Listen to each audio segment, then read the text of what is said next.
Party അംഗീകരിച്ച പൊതുനിലപാടിൽ നിന്ന് വ്യത്യസ്തമായ പരസ്യ പ്രസ്താവനകൾ വി എസിന്റെ ഭാഗത്തു നിന്നുണ്ടായതാണ്. അതേ നിലപാട് തുടരുകയും പാർട്ടിയിൽ ഫാസിസ്റ്റ് മനോഭാവം ആരോപിക്കുകയും ചെയ്യുന്ന പാർട്ടി വിരുദ്ധ മാനസികാവസ്ഥയിലേക്ക് വി എസ് തരം താണിരിക്കുന്നു. ചന്ദ്രശേഖരനടക്കമുള്ളവരെ പാർട്ടിയിലേക്ക് മടക്കിക്കൊണ്ടുവരാൻ ഒഞ്ചിയത്ത് പോയതിനെക്കുറിച്ച് വി എസ് അവകാശപ്പെടുന്നുണ്ട്.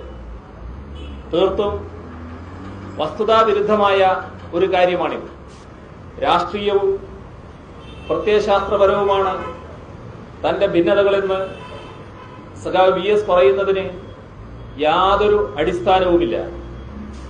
രാഷ്ട്രീയമായ വ്യതിയാനമാണ് ഭിന്നമായ അഭിപ്രായങ്ങളെ അടിച്ചമർത്തുകയും വ്യത്യസ്ത സ്വരങ്ങളെ ഉന്മൂലനം ചെയ്യുകയും ചെയ്യുന്ന സംഘടനാപരമായ പ്രവണത എന്ന സഖാവ് വി എസിന്റെ യുക്തി കേന്ദ്ര കമ്മിറ്റിക്ക് അംഗീകരിക്കാൻ കഴിയില്ല. ഇത്തരം ആരോപണങ്ങൾ വിഭാഗീയ ഉദ്ദേശത്തോടു കൂടിയാണ് ഉയർത്തുന്നത്.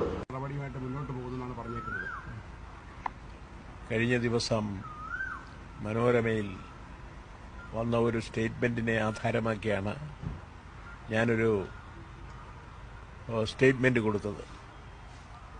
അത് കേരളത്തിൽ പാർട്ടിയിൽ സംഘടനാ വിരുദ്ധമായ സമീപനം സ്വീകരിക്കുകയും പാർട്ടി സഖാക്കൾക്കെതിരായി ജനാധിപത്യ വിരുദ്ധമായ നയങ്ങളും നടപടികളും സ്വീകരിക്കുന്നു, അതേപോലെ തന്നെ പൊതുപ്രവർത്തകർക്കെതിരായി ഫാസിസ്റ്റ് മോഡലിലുള്ള നടപടികൾ സ്വീകരിക്കുന്നതിനെ സംബന്ധിച്ച് ഉദാഹരണ സഹിതമാണ് ഞാനതെല്ലാം സംസാരിച്ചിട്ടുള്ളത്, വ്യക്തമാക്കിയിട്ടുള്ളത്. അതിനെ ആധാരമാക്കിയായിരിക്കും വിജയൻ ഇന്ന് ഇതേ സംബന്ധിച്ച് ഒരു പ്രസ്താവന പുറപ്പെടുവിച്ചതായിട്ട് അറിഞ്ഞു.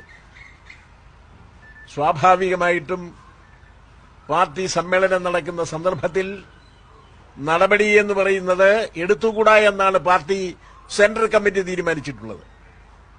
അയാൾ ഏതാണ്ടെല്ലാം എനിക്കെതിരായിട്ട് നടപടി സ്വീകരിച്ചിരിക്കുന്നു എന്ന് പത്രക്കാരോട് ഇങ്ങനെ പറഞ്ഞിരിക്കുന്നു, താണ നിലപാട് ഞാൻ സ്വീകരിച്ചിരിക്കുന്നു എന്നൊക്കെ.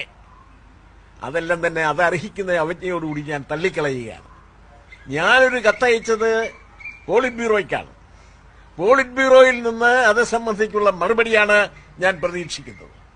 അവരിവിടെ വരുമ്പോൾ അത് സംബന്ധിച്ച് ഞാൻ അവരുമായി വിശദമായിട്ട് സംസാരിച്ച് അത് സംബന്ധിച്ചുള്ള മറുപടി ഞാൻ